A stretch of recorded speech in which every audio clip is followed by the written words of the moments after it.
Beleza, vamos nessa. Dentro de cada um de nós rola uma batalha microscópica que é simplesmente épica toda vez que um vírus resolve atacar.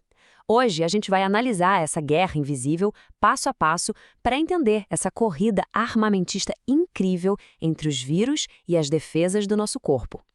Pensa no corpo como se fosse uma grande fortaleza. E, de repente, as muralhas foram invadidas. Mas olha, isso não é o fim da linha, não. É só o começo de uma resposta que é, assim, incrivelmente complexa. A partir daqui, uma sequência de eventos super coordenada começa a acontecer. É uma questão de sobrevivência. Então, como é que esse invasor começa o ataque exatamente? Acontece que ele tem um objetivo, um só. E ele é bem implacável nisso. Diferente de uma bactéria ou outros bichos, o vírus é tipo o parasita perfeito. Ele não consegue se reproduzir sozinho de jeito nenhum. Ele precisa invadir uma das nossas células e, basicamente, sequestrar a nossa própria maquinaria celular para fazer milhares de cópias dele mesmo. É uma estratégia de sobrevivência brutal, mas muito, muito eficiente. E por onde eles entram? Bom, existem várias portas de entrada para essa nossa fortaleza. Eles podem vir pelo ar que a gente respira, pelo contato direto com alguém ou com alguma superfície, podem vir na picada de um mosquito ou até por uma agulha. Cada uma dessas rotas é um desafio diferente para as nossas defesas. Olhando aqui para esse mapa dos pontos de entrada, fica bem claro aonde a gente é mais vulnerável.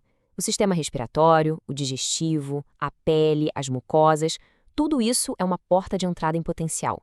São as linhas de frente da nossa fortaleza e os vírus são especialistas em achar qualquer brechinha. Mas assim que o invasor consegue entrar, o corpo não fica lá parado esperando não. Um sistema de alarme inicial dispara imediatamente. Antes mesmo da resposta imune começar para valer, já existem as barreiras físicas e químicas. A nossa pele é como uma muralha mesmo. O muco nos pulmões e no estômago funciona como uma armadilha pegajosa. E até as nossas lágrimas e a saliva têm enzimas que já conseguem detonar alguns vírus.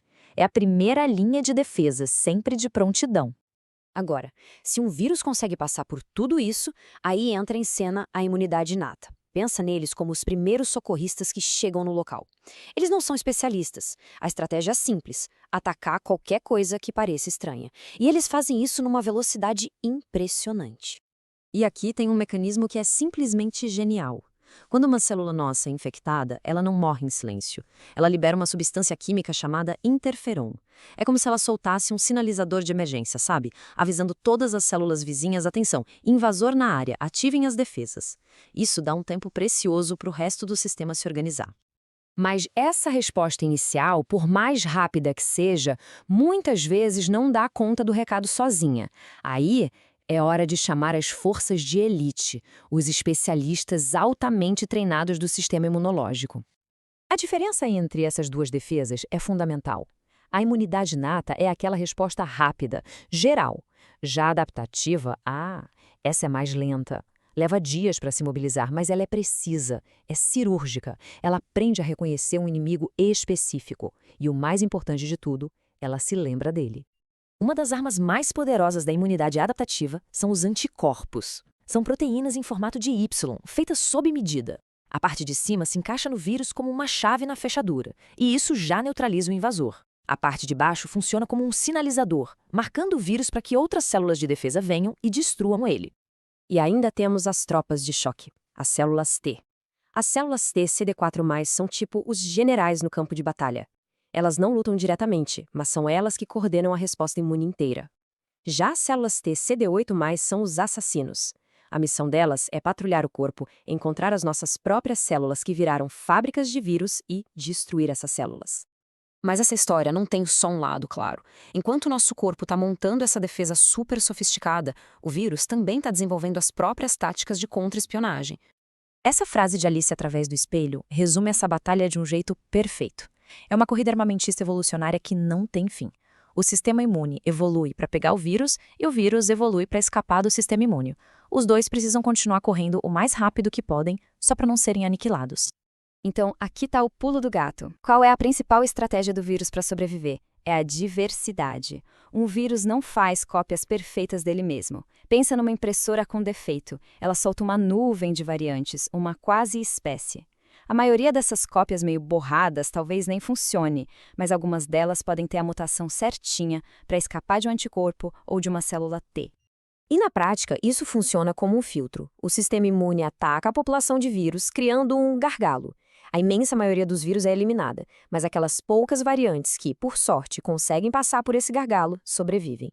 E são justamente essas, as resistentes, que vão se multiplicar e criar uma nova geração do vírus. É por isso que a gente precisa de uma vacina nova da gripe todo ano. O vírus evolui para escapar das defesas que a gente criou no ano anterior. O HIV é um mestre da evasão. Ele se cobre com um escudo de gordura, basicamente se camuflando com pedaços das nossas próprias células. E não é só isso. As proteínas na superfície dele, que deveriam ser o alvo dos anticorpos, ficam mudando o tempo todo. É como um espião que troca de disfarce a cada 5 minutos para não ser pego. Diante dessa batalha tão implacável, quais são os resultados possíveis no longo prazo? Basicamente, existem dois caminhos principais. Ou o sistema imunológico vence a guerra, elimina o vírus e cria uma memória duradoura, aí vem a recuperação. É por isso que depois de ter catapora uma vez, a gente geralmente não pega de novo. Ou a batalha termina num impasse, numa infecção crônica. Aí o vírus consegue continuar no corpo, seja se replicando bem devagarinho ou se escondendo, num estado dormente. Essa é uma das estratégias mais sinistras que um vírus pode ter: atacar o próprio sistema que foi projetado para lutar contra ele. O HIV, por exemplo, ele não ataca as células do pulmão ou do fígado. Ele ataca os generais do sistema imune, as células T CD4+. Ao destruir o comando central, ele basicamente desliga toda a resposta imune adaptativa. Isso deixa o corpo indefeso não só contra o HIV, mas contra um monte de outras infecções que se aproveitam da situação. Essa batalha define uma parte enorme da nossa biologia. É uma dança coevolutiva que nos moldou e que continua nos desafiando. A questão que fica no ar é a seguinte: nessa guerra sem fim de adaptação e contra-ataque, qual vai ser a próxima jogada? E quem vai fazer?